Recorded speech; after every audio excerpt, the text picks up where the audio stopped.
नमस्कार, आप देख रहे हैं इंडिया हेडलाइन 24 न्यूज। आपके साथ मैं हूं ममता सिंह। तो चलिए शुरुआत करते हैं आज की कुछ खास बड़ी खबरों से। रीवा जिले के मनगवा थाना के अंतर्गत मनिकवार चौकी का रघुराजगढ़ इलाका इन दिनों नशे के व्यापारियों के शिकंजे में रहा है। गांव की गलियों से लेकर नुक्कड़ों तक हर जगह अवैध शराब का कारोबार इस कदर फैल चुका है कि आम आदमी की जिंदगी खतरे में बढ़ चुकी है।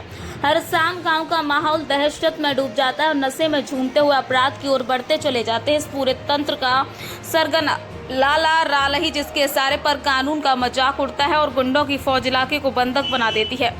बीते दिनों की एक घटना ने इस पूरे माफिया नेटवर्क की पोल खोल दी है। बोलेरो वाहन MP 04 CT 0809 में शराब की बड़ी खेप लादी जा रही थी। तभी इलाके में 50 से ज्यादा गुर्गों ने मोटरसाइकिल और गाड़ियों में पहुंचकर चारों ओर घेराबंदी कर दी है। चंद मिनटों में बोलेरो और अन्य वाहन शराब से भर दिए गए हैं।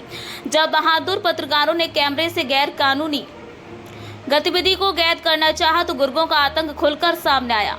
मारो नहीं, कैमरा बंद करो, ये चीखते हुए गुर्गे न सिर्फ पत्रकारों को धमकाने लगे बल्कि इलाके में डर का वातावरण और भी गहरा हो। सबसे खतरनाक बात ये रही कि जब इस पूरी घटना की जानकारी मनिकवार चौकी पुलिस को दी गई, तब तक शराब की खेप, वाहन और गुंडे सब हवा में हो चुके थे।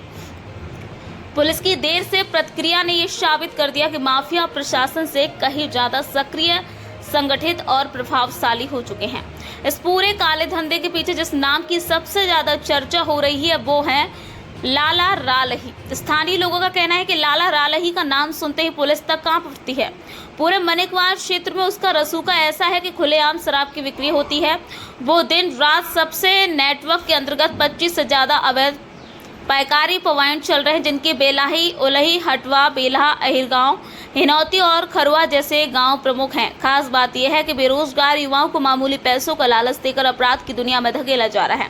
नतीजा जेल जाते हैं ये गरीब लड़के, जबकि माफिया मौज करता है। इस नेटवर्क के प्रमुख गुर्गों में शामिल है मार्तंड सिंह, अलकेश जयसवाल, अमित सिंह, रमेश सेन और बाला उर्मालिया। खासकर बाला उर्मालिया, जो खुद को किसी अंडरवर्ल्ड डॉन में कम नहीं समझा था, वो वीडियो फुटेज में साफ देखा गया। जैसे वो बोलेरो से उतरा, उसने अपने साथियों को निर्देश दिया, मारना नहीं, कैमरा बंद कराओ। ये साबित करता है कि यदि पत्रकार वहां ना होते तो शायद कोई बड़ा कांड घट चुका होता।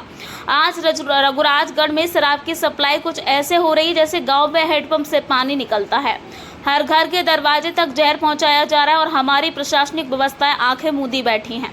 लोग डरे हुए हैं, महिलाएं परेशान हैं और युवा धीरे धीरे अपराध की अंधेरी गलियों में खाते जा रहे हैं। चोरी, लूट, बलात्कार और हत्या जैसी घटनाएं तेजी से बढ़ रही हैं। हर शाम गांव की शांति पर शराब का साया मंडराने लगता है।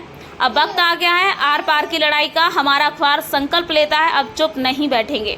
हम लाला रालही और उसके गुर्गों की एक एक करतूत जनता के सामने लाते रहेंगे। ये खबर महज एक रिपोर्ट नहीं बल्कि समाज के पुनर्जागरण की शुरुआत है। हमारी आने वाली पीढ़ियों को इस नशे से बचाने के लिए हम अंतिम सांस तक संघर्ष करेंगे। अब सवाल जनता से है कि क्या प्रशासन शराब माफियाओं पर नकेल कसेगा? क्या रघुराजगढ़ फिर से नशा मुक्त बन पाएगा या ये सत्ता माफिया गठजोड़ इसी तरह से कानूनी की धज्जियां उड़ाते रहेंगे? हम वचन देते हैं, जिनके सीने में ईमान बाकी है वो अब चुप नहीं रहेंगे। न्याय की आवाज गूंजेगी, चाहे कीमत कुछ भी चुकानी पड़े। नहीं, लेकिन देखिए ऐसा है अपना क्या फायदा हुआ? क्या होगा? कुछ नहीं। राजेश से पूछ लो कि मैं कौन हूं। जो उन्होंने बोला है कि हम मारना नहीं, मार के अब धंधा कर लो। वक्त हो गया छोटे से ब्रेक का। ब्रेक के बाद फिर से हाजिर होंगे ऐसी कुछ खास बड़ी खबरों के साथ। तब तक के लिए नमस्कार। हर खबर की अपडेट पाने के लिए आप हमारे चैनल को सबसे पहले सब्सक्राइब करें।